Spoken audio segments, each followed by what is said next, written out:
What if you were born in the early days of America and you had special skills that had been helping your village for a long time before the word of witch hunts comes from Europe to America?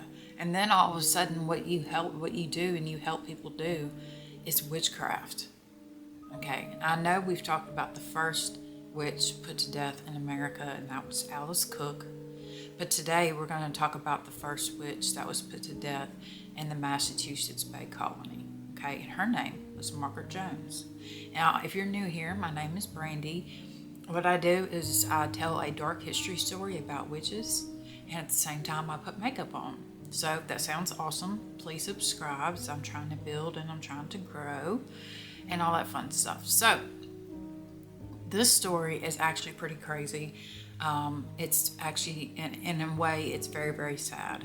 And I know I'm slipping this in on you guys, and you didn't know I was going to put up a video today, so surprise.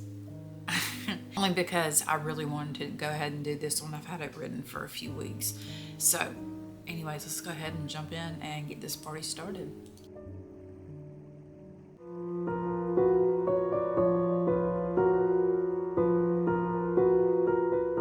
So, Margaret Jones. Who is Margaret Jones? She was actually a very talented woman. Like I say, she was born in the early days of America in Massachusetts Bay. And she lived in a place called Charlestown, yeah, which is now part of Boston. So I'm not sure if it's still there because I don't know much about Boston. But that is where she grew up, okay? She was living in Charlestown. And she was a midwife and a healer, okay? And she was the type of healer where she made different kinds of teas to help people with different sicknesses. She was the person to go to, and she was also a midwife. But unfortunately, what does this do? This puts a target on her back, eventually. Now, this trial was before Salem, okay? Way before that, right after Alice's trial. And we don't know why she's targeted, but I think we all have a feeling. So let's just talk about like early times in America where they didn't know anything about the climate here. They didn't know about what kind of storms that we get here. You know what I mean? So they were always looking for somebody to blame for something terrible. Something terrible happened, they had to blame somebody. Okay, and so word gets out that Margaret is a healer. Like somehow she heals people with her herbal potions, which we all know is herbalism. There's different herbs that cure and help different things. And as an herbalist, that's her job to know those things. And so she would make them into yummy teas to help people out and all that fun stuff. And she was really neighborly. Like everybody loved her. She was really sweet. And she also had a husband, so she was married. I don't believe they had any kids, but I mean, her work in the community kind of made up for that. So Margaret Jones is living her life with her husband, being a healer, helping her community, you know, doing her thing, when suspicion starts rolling in, because like I say, if something bad happens, and we're not really sure what this bad thing is that happened. It could have been a storm, as we've seen in previous videos.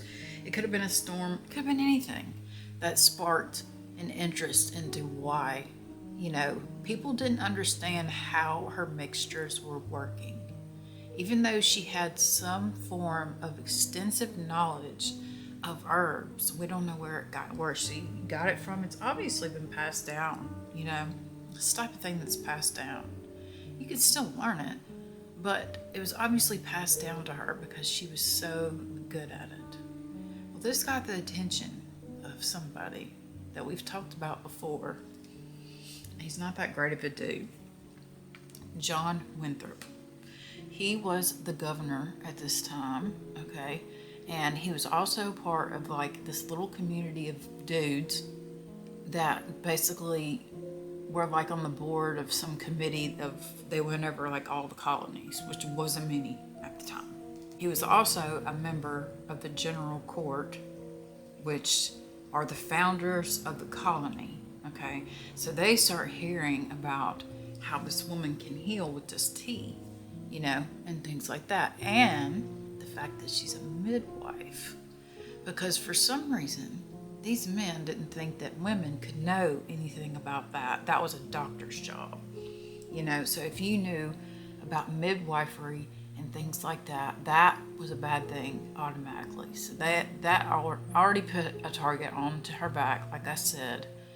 And so as we progressed, old Winthrop decides, well, I'm going to arrest her and her husband, okay?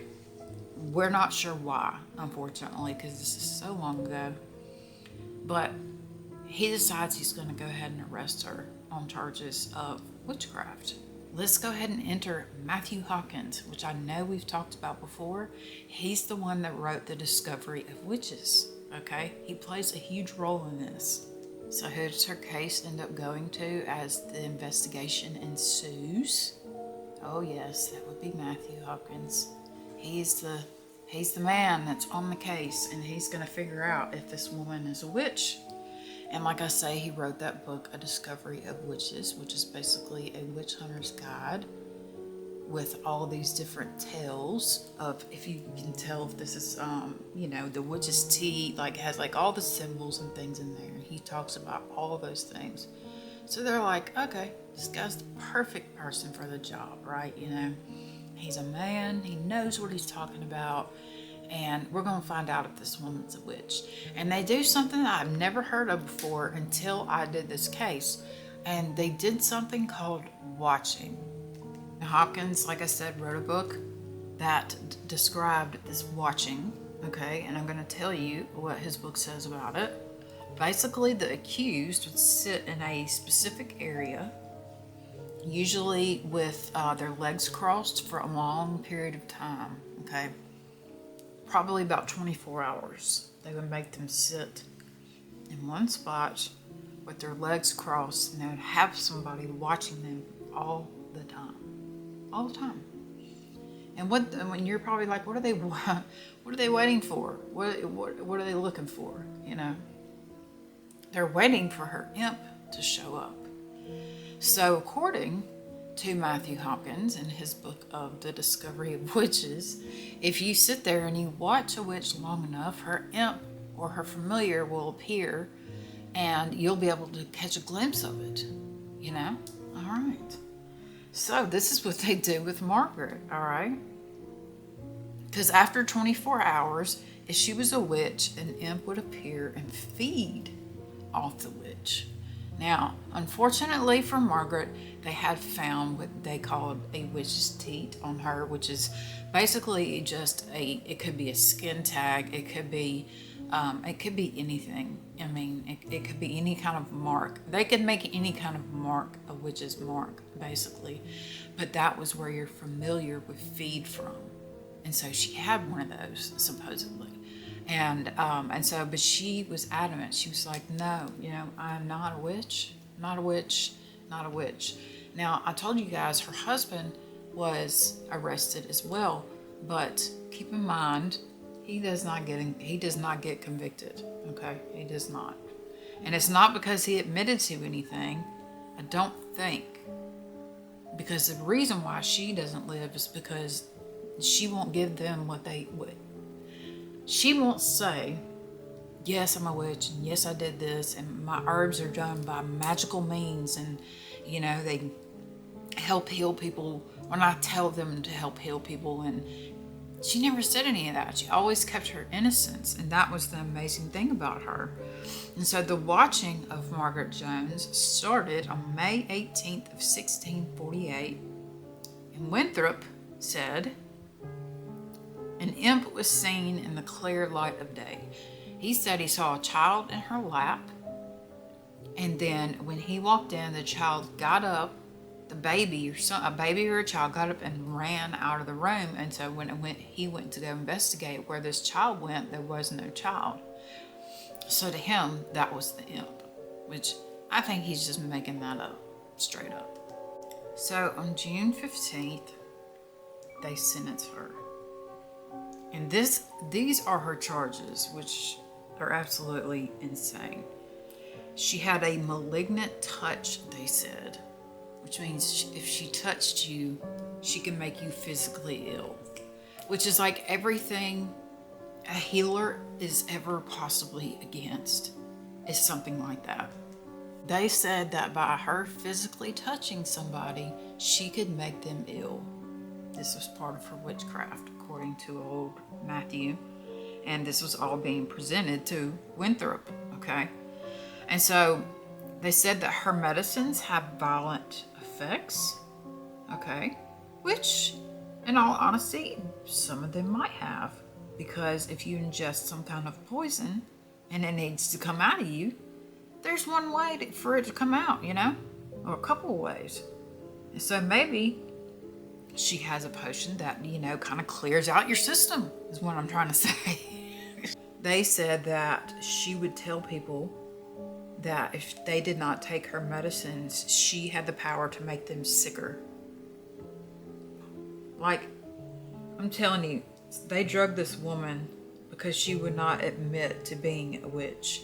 They drug her through the dirt, okay? It's just bonkers. Said that she foretold the future. She knew things that other people didn't. Which, come on, we all have a little bit of that in us. We all have that. It's called intuition, you know? Maybe she knew when a storm was coming, but a lot of those kind of people back then, they knew that kind of thing. You know, you could read the clouds, you could read the sky, and you could tell, you know, if something crazy was fixing to happen or not. And so, of course, she had the witch's teat, which is not a good thing at all.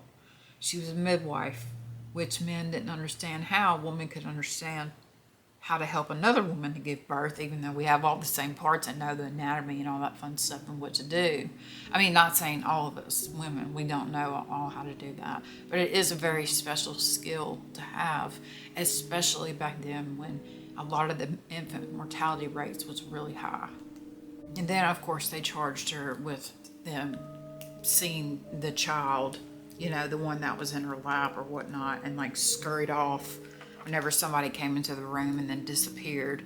They went on ahead and they charged her with that as well, unfortunately.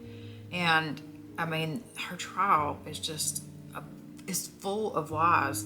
Imagine going from being in a community where you were highly respected, okay, and then for the stuff that you do, like how you help people. She was a big help in the community and things like that, you know? And for somebody to just automatically say, and to turn other people against her and say, oh, she's a witch because there's no way she could have the knowledge of herbs. Like saying basically, because I mean, basically an herbalist back then was like a doctor.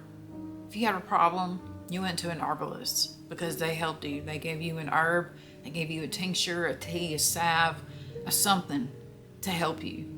And they didn't think that women knew those kinds of things. They thought that women were simple and that they couldn't learn how to be a doctor. They couldn't learn, you know, for a long time they wouldn't even let women read. I mean, come on. So she's executed, of course, by hanging. Yes, they hang her from a tree. But something interesting happens. Yeah, you think this is over, but it's not. Something interesting happens when they hang her. Okay, they hang her from a tree that was at this place called Gallows Hill.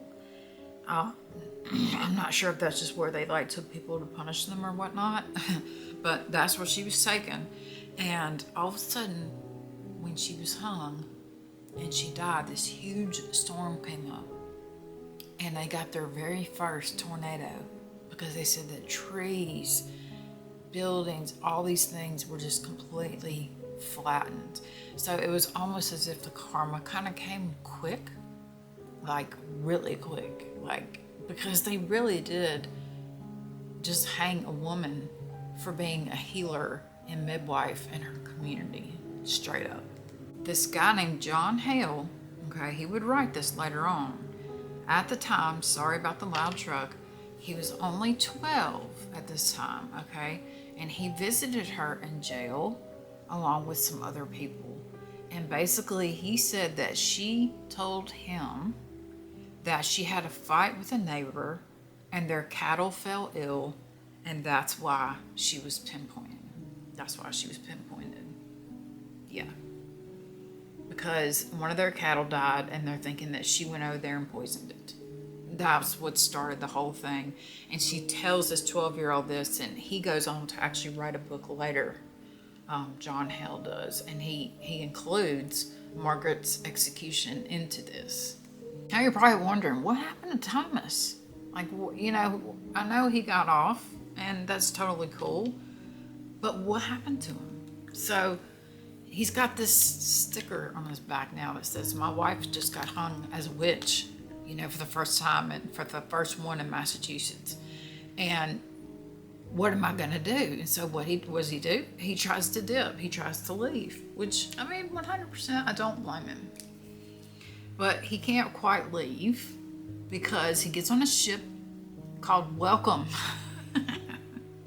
I'm sorry, I had to laugh about that because this ship is definitely not welcoming this man on board. But he gets on board and he tries to leave the colony, right? He's trying to get away.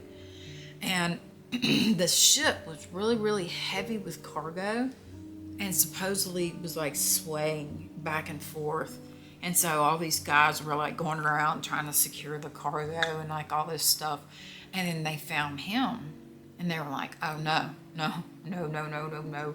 We cannot have a dude riding on this ship whose wife just got convicted of witchcraft." So they took him off the ship and they ended up putting him in jail. But as soon as they took him off the ship righted itself and it didn't rock back and forth anymore. So to the sailors, that was enough for them to be like, "No, bro, you got to find another way to go. I'm sorry." So Margaret, she held up her own, said that she was innocent all the way up until her execution. She actually said that she was good with God. Yeah, she was good with God and she would not admit something that is not true.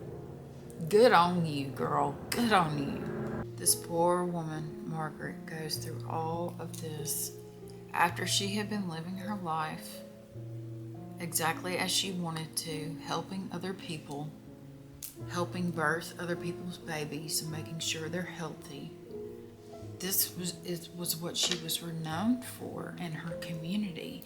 And to have two men come from Europe after writing their witchcraft novels and things like that, and then automatically name her as a witch because of her healing abilities. And I'm not saying she had magical powers. I'm saying that she knew herbs. She knew how to make salves that would heal burns and cuts and scrapes. She probably had medicines for when you're sick to your stomach or when you're nauseous, or, you know, all different kinds of things. People would go to her for that, and she was known for that. And so to be put to death for that, in my opinion, because she says, "I'm good with God. I'm not going to admit to something I didn't do." She died a martyr, straight up. She died a martyr. And this story, like, it was really tough to read because she was such a valuable member to her community. I mean, being a midwife alone is a huge value, but also knowing herbs and things of that nature to help be able to heal people as well made her very, very, very popular. But unfortunately, it put a huge target on her back because this guy wrote a book called The Discovery of Witches. And he came over here, sees the different storms that we have, is beyond me. And these people just took what this man, they just took it as truth, you know. And unfortunately, her husband couldn't do anything.